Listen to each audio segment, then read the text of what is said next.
Commissioner Gorelick. Thank you, Mr. Chairman, and thank you, Mr. Secretary, for your testimony today and all that you do for our country.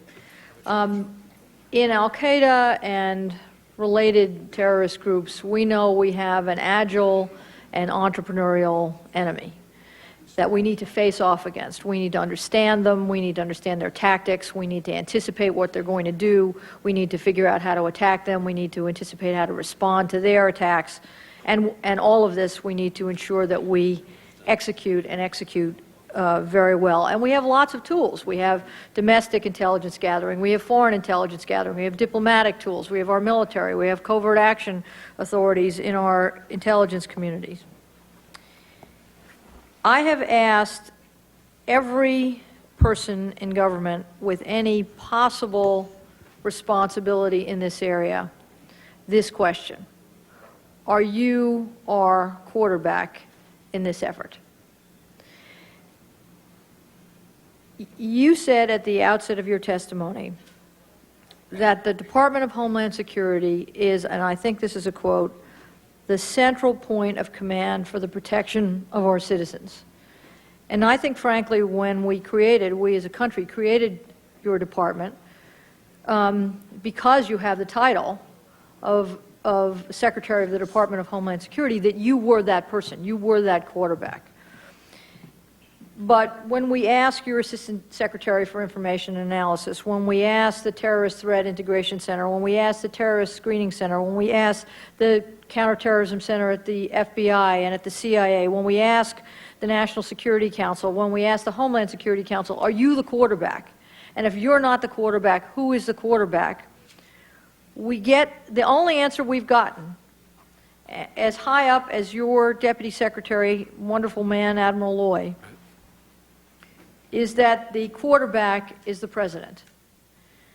Now, nominally, that's true.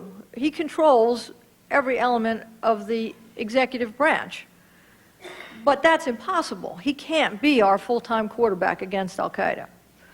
So I want to ask you the question, are you the quarterback? And if you were not the quarterback, who should we look to for that direction and control of our efforts in facing off against this agile and entrepreneurial enemy?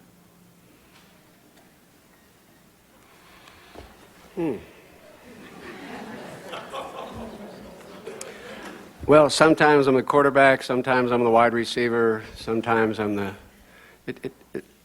And let me say this without meaning to do anything other than to take your question seriously, and building on what Admiral Loy said.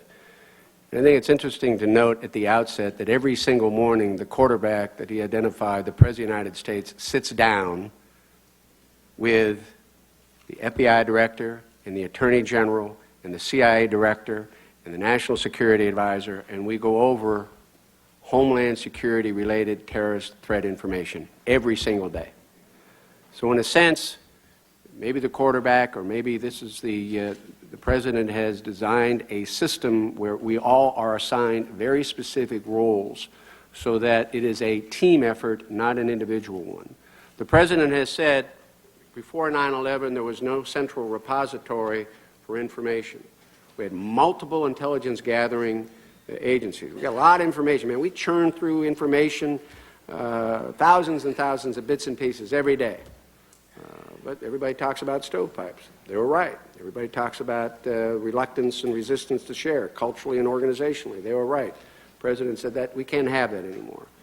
Right. We set up the Terrorist Threat Integration Center, a central repository where those men and women create a strategic picture of the domestic threat and international threat for the President and for the team.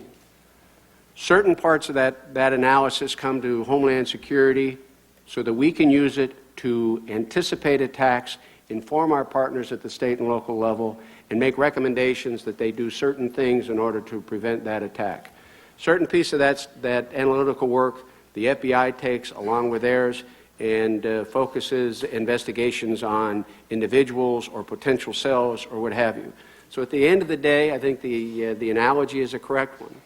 I'm not sure the President is the quarterback. He certainly is leading the team, but the centerpiece is the T-TIC. That's the strategic piece. They do not collect, but all the information is funneled. They create the strategic framework within which a lot of us work, and we are assigned very specific and very important roles. Our role within Homeland Security, as designed by Congress, is to anticipate, based on the strategic analysis and our own, we have our own analytical shop, anticipate a potential attack, look and assess the vulnerability of the potential point of attack, and then make recommendations to secure and to improve protection. President's, basically, there's an orchestra here. Maybe he's a conductor. I don't know whether he's written the script.